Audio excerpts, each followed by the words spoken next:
జై శ్రీమన్నారాయణ. అస్మద్గురుభ్యో నమ. హే మర్త్యాః పరమం హితం శృణుతవో వక్ష్యామి సంక్షేపతః.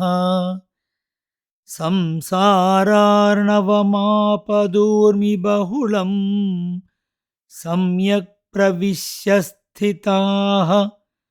నానాజ్ఞానమపాస్య చేతసి నమో నారాయణాయేత్యముం.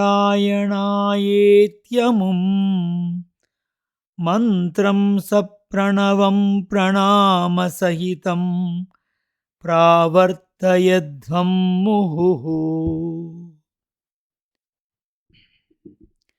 ఉపాయములు కర్మజ్ఞాని భక్తియోగములుగా పేర్కొనబడివెన్నియో ఉన్నవి. కాని అవి ప్రయాస సాధ్యములని సంక్షేపముగా ఒక ఉపాయమును ఉపదేశించున్నారు. ఆపదలనడి కెరటముతో నిండిన సంసారమనడి సముద్రములో చొచ్చి ఉన్న ఓ మర్త్యులారా వినుడు. మీకు సంగ్రహముగా ఒక ఉపాయమును చెప్పెదను. అనన్యమగు భక్తితో తదితర చింతనములు విడిచి మనసున నమో నారాయణాయ అను నీ మంత్రమును ఓంకార పురస్సరముగా జపించుడు. Mukundamala 19th prayer. భగవద్బంధులారా, శ్రీమద్భాగవత తత్వదీపిక 8వ స్కంధంలో స్వాగతం. 8వ స్కంధంలో మొదటి పాడ్కాస్టు. మనం ఇంతవరకు ఆ భగవంతుని అనుగ్రహంతో 7 స్కంధములను పూర్తి చేసుకున్నాం.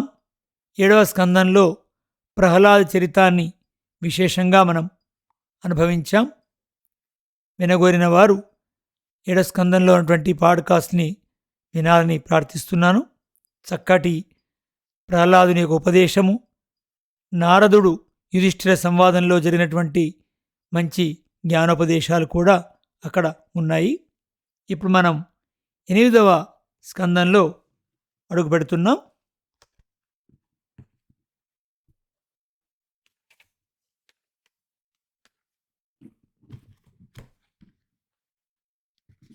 ఎనిమిదవ స్కంధంలో పరీక్షిత్తు సుఖయోగీంద్రుని వలన స్వయంభవమను యొక్క వంశమును విని ఇతర మన్వంతరముల యొక్క చరిత్రను, ఆ మన్వంతరములలో మహానుభావుడగు హరి అవతారములను లీలను తెలుపమని ప్రార్థించాను. అప్పుడు శుకుడు ఇటు చెబుతున్నాడు. ఈ కల్పములో స్వయంభవ మనువు మొదలు 6 మనువుల కాలం గడిచినది. అందు మొదటివాడు స్వయంభవ మనువు. అతనికి అకూతి, దేవహుతి అని 2 కుమార్తెలు.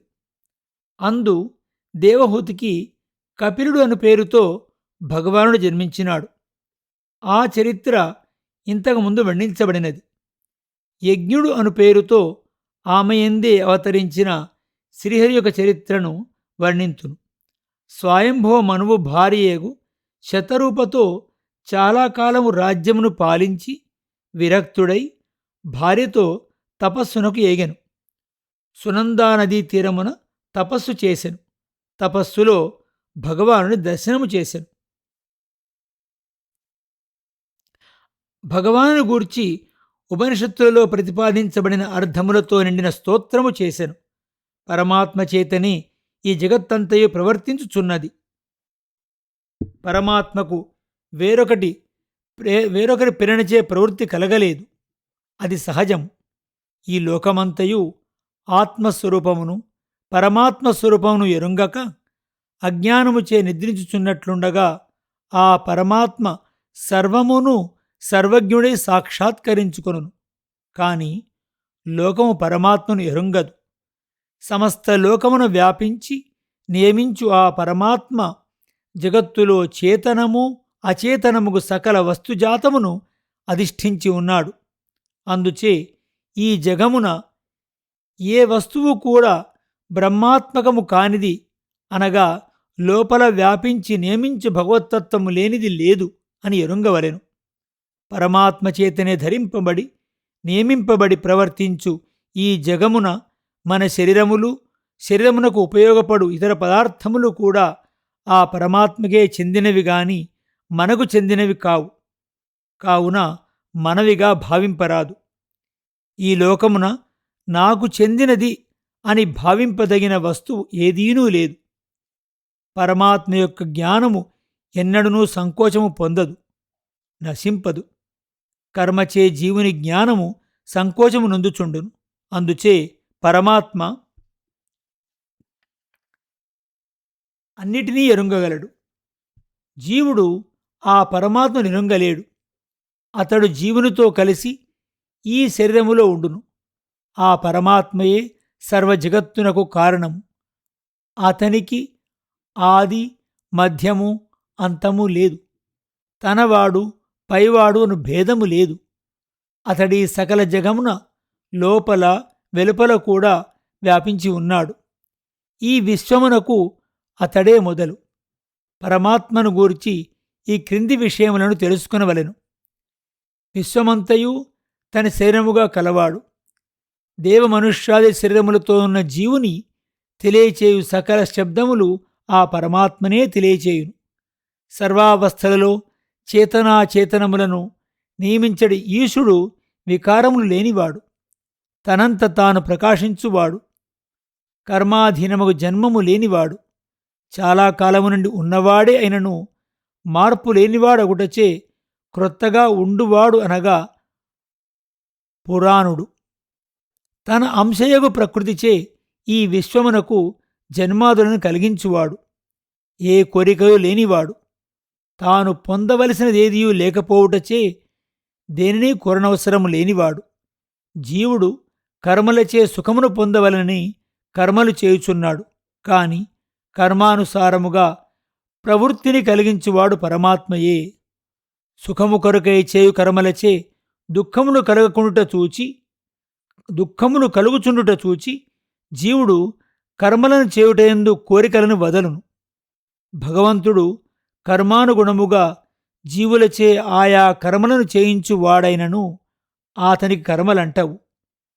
జీవకర్మానుగుణముగా ప్రేరణ చేయువానిని, అహంకారరహితుని, సర్వజ్ఞుని, కోరికలు లేనివానిని, భక్తులను సరైన మార్గంలో నడిపి తన సాయుధ్యమును ప్రసాదించువానిని సకల ధర్మపాలకుని శరణముగా సర్వముగా తలంచున్నాను.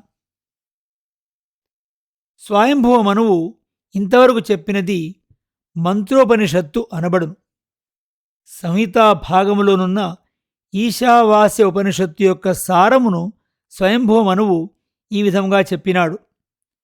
మంత్రోపనిషత్తు చెప్పుచున్న స్వయంభువ మనువును రాక్షసులు ఆకలిచే తినవలని పైబడిని. ఆ అసురులను యజ్ఞుడు అనురూపమున అవతరించియున్న భగవానుడు తన పుత్రులతో కలిసి చంపెను. తానే ఇంద్రుడై స్వర్గమును పాలించెను. ప్రతి మన్వంతరమును మనువు, మనుపుత్రుడు, ఇంద్రుడు, ఋషులు, అంశావతారము, దేవతలు అను 6 విధములుగా ఉండి భగవానుడు లోకరక్షణము చేయుచుండును. మొదట మన్వంతరము, స్వయంభువ మన్వంతరము. రెండవ మన్వంతరము స్వారోచిషము. స్వయంభువ మనువునకు ప్రియవ్రతుడు, ఉత్తానపాదుడు అని 2 కుమారులు. ప్రియవ్రతుని కుమారుడు ఉత్తముడు. 3వ మన్వంతరమున మనువాయిని. 4వ మన్వంతరము తామస మన్వంతము. ప్రియవ్రతుని కుమారుడు ఉత్తముని సోదరుడు తామసుడు ఈ మన్వంతరమున మనువాయను. ప్రతి మన్వంతరమునకు భగవానుడు అవతరించుచుండును. ఈ 4వ మన్వంతరమున హరిమేధసునకు హరిణి అను భార్యయందు హరి అను పేరుతో భగవానుడు అవతరించెను. అతడే గజేంద్రుని రక్షించినవాడు. సుఖయోగి పరీక్షిత్తు కోరికపై గజేంద్ర మోక్ష వృత్తాంతమును వివరించున్నారు. ఆ గజేంద్రుని యొక్క వృత్తాంతాన్ని మనం తర్వాత పాడ్కాస్ట్లో తెలుసుకుందాం. ఇంతవరకు మనము 8వ స్కంధములో వివరణగా కొంత పరిచయం చేసుకున్నాం. మనువులు, మన్వాంతరాలు, ప్రకృతి, భగవంతుడు, మంత్రమనుషత్తు యొక్క విషయాలని మిగతా భాగం గజేంద్ర మోక్ష వృత్తాంతము మనము మరియు పాడ్కాస్ట్లో తెలుసుకుందాం. జై శ్రీమన్నారాయణ. అస్మద్గురుభ్యో నమః.